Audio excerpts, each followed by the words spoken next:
Hello 4%, this is Anton, and today we're going to discuss the temperature of the universe. But specifically, we're going to be discussing one of the most recent studies that officially confirms and physically calculates how hot the universe was a few billion years ago.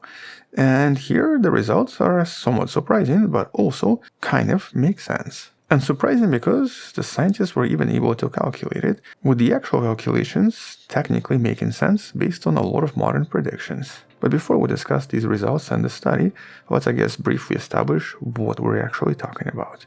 So, the universe. Everything we see today and everything in it is just a snapshot of a much grander, cooler story. The story that's 13.8 billion years. And in this case, this universe that's fundamentally expanding and growing in size at an accelerated pace, critically is also cooling down with time. And while today the space between galaxies, where we basically find practically nothing, is impossibly cold, but not at the absolute zero. And so, for example, if we ignore things like stars, dust, gas, and so on, and try to calculate the background temperature, we'll find that it's about 2.7255 Kelvin, just 2.7 degrees above that absolute zero limit. But based on modern predictions and modern theories, we know that the universe must have been much hotter. And this intense heat did not disappear, it basically just spread out, or I guess in more scientific terms, became redshifted. And so even though the universe very likely started with an extremely hot and very dense fireball, the concept that we often refer to as the hot Big Bang, it eventually cooled down and eventually expanded so much that it's now much colder. And this was one of the major predictions of the Big Bang theory a few decades back. But this was before any evidence was discovered. So basically here we had the central prediction, but the observations were lacking. But if the Big Bang theory is correct, as we look back in time and as we try to analyze the universe 1 billion, 2 billion, or even 10 billion years ago, we should see it as significantly hotter. And the question is, can we actually prove it? Can we somehow put a thermometer on the ancient cosmos and somehow precisely measure exact temperatures, basically proving the idea behind the Big Bang, which is essentially what we're discussing today. And by the way, based on modern theories and modern predictions, here's roughly how the temperature must have changed over the years as you look back in time and as you move across the universe, increasing the redshift. But the key to measuring everything here is the idea referred to as the cosmic microwave background, or CMB. We've actually discussed this idea recently in one of the videos in the description, but in essence it's that faint radiation coming from every direction in the night skies that's literally the afterglow from the transformation inside the universe 380,000 years following the Big Bang. This was when a lot of atoms started forming from the primordial plasma, and the universe finally became transparent, allowing a lot of this light to escape. And back then it was super hot, thousands of degrees Kelvin. But with time, after 13.8 billion years, it essentially cooled down to just 2.73 Kelvin. And the discovery of this cosmic microwave background back in the 1960s was one of the most important discoveries when it comes to trying to prove the Big Bang theory. This light was initially predicted and was then confirmed approximately a decade after. And by the way, it was discovered completely by accident. Once again, you can learn more about this in one of the videos in the description. But additionally, a lot of these cosmological models predicted that the temperature of the CMB should actually increase in direct proportion to how much the universe expanded over time. And here this expansion is represented by a factor referred to as Z, or redshift.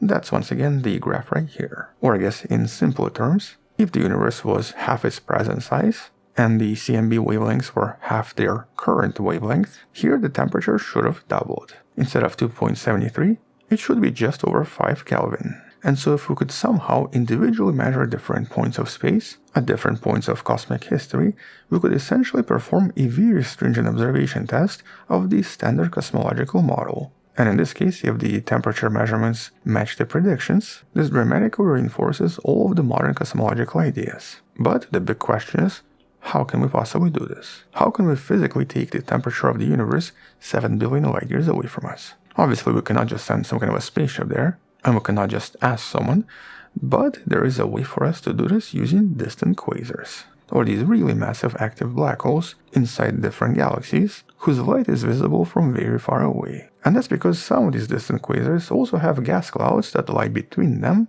and us. Here's roughly what this would look like if you were to try to imagine it. Now, first of all, quasars, once again, are extremely bright. and the light from quasars can easily travel for billions of years and reach pretty much any point in the universe just because of the intensity. And this light often passes through a lot of different types of atoms on the way, very often in a lot of foreground galaxies. And since we know that most galaxies seem to contain a lot of similar stuff, we can start making a lot of conclusions about what sort of effects were produced on this light as it passed through this galaxy. For example, some of these molecules, such as hydrogen cyanide and carbon monoxide, which is present in most galaxies, can technically act as our cosmic thermometer, or essentially it can allow us to measure temperatures. And that's because the gas in these distant galaxies is usually so thin and so rare that the only thing keeping these molecules warm is the surrounding cosmic microwave background.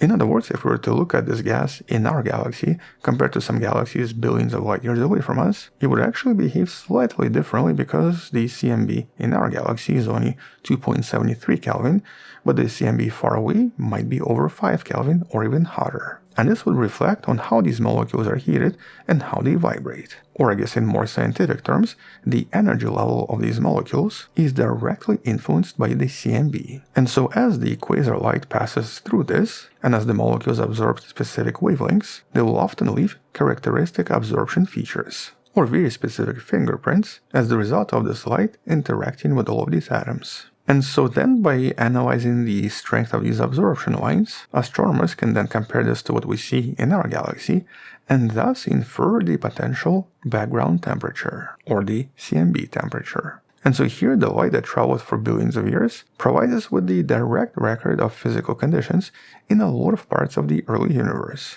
And this has been done several times now, with scientists continuously discovering different values. And so, for example, back in 2013, one of the studies provided very strong evidence that the CMB temperature was about 5.08 Kelvin when the universe was only about 7.2 billion years old. This was one of the first such studies, but was also one of the most groundbreaking, and did prove that this technique is possible and can actually help us measure temperatures in a lot of different places. But it was this recent October 2025 study by the scientists from the Keio University in Japan that finally made measurements with record-breaking precision. And in this case, they analyzed data from the Atacama Large Millimeter Submillimeter Array, or ALMA, by looking at the data coming from a very famous distant quasar known as PKS 1830-211, a gravitational lens blazar in the constellation of Sagittarius that actually produces some of the most powerful emissions known to us. But in this case, they looked at the light emitted from the time corresponding to the redshift of 0.89, which corresponds to the time approximately 7 billion years ago. And specifically, they focused on the absorption features in hydrogen cyanide. And in this case, the results were super accurate. It was almost exactly 5.13 Kelvin, extremely similar to the results from back in 2013, and surprisingly not so different from the original predictions. And well, this means that the temperature is approximately twice the current CMB temperature. And because this is 40% more precise than previous studies, and right now is the most reliable CMB temperature measurement obtained at these distances, this once again seems to provide direct proof for the Big Bang theory and the expansion of the universe, and confirms previous predictions in regards to how the temperature changed over time. As a matter of fact, this temperature of 5.13 Kelvin seems to perfectly agree with the predictions of the standard Big Bang cosmology, and seems to indeed show us that the universe cooled down smoothly and quite predictably for the last 7 billion years. And this definitely reinforces the foundational framework for modern cosmology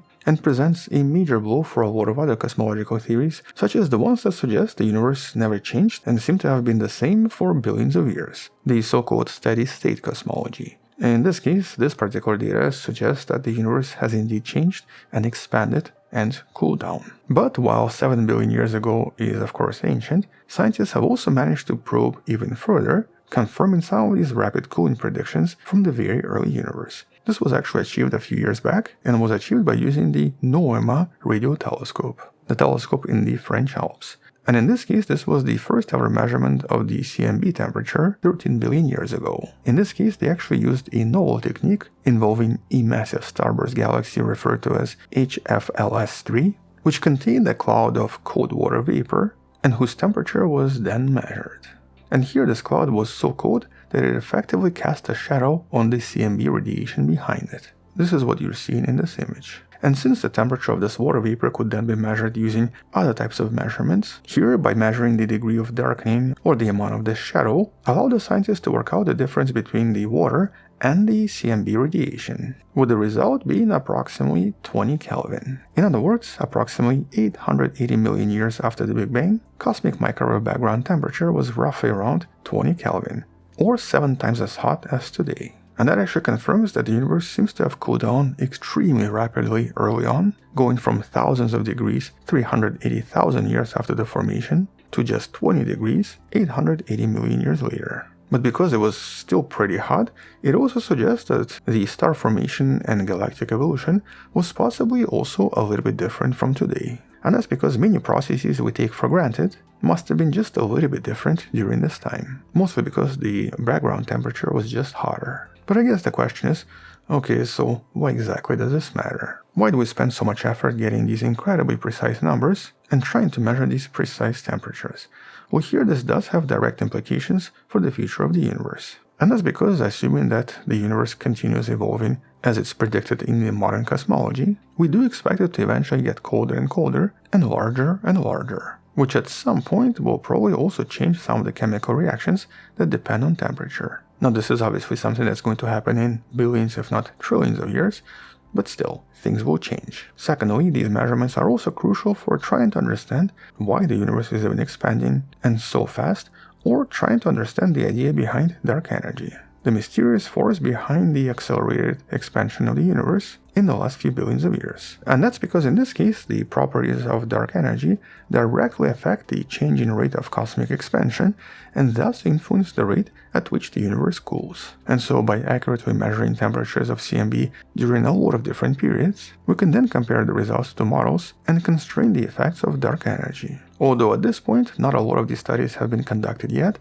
and not a lot of these temperature points have been measured. Nevertheless, in the next few years, observatories such as the Square Kilometer Array or the Very Large Array are expected to further extend our ability to measure temperature in the ancient universe and potentially create a kind of a temperature map showing us how things changed in the actual universe as opposed to the predicted universe. And so if we do find some inconsistencies, that will be actually kind of interesting to explore. But that's of course something that's probably going to happen in the next few years, and we just don't have enough data yet. Nevertheless, right now, based on a lot of these studies and previous calculations, it almost definitively confirms the idea behind the Big Bang. The idea behind the expanding universe, the cooling universe, and the universe just being much hotter back in the days. Because right now there is almost no way to try to explain this using any other alternative model. All the chances are we are going to find some anomalies here and there, which is why we're going to be discussing some of this in some of the future videos.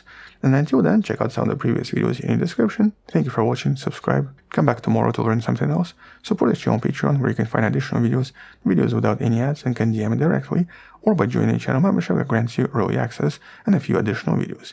You can also support the channel by buying the Wonderful Person t-shirt in the description below. Stay wonderful, I'll see you tomorrow, and as always, bye bye.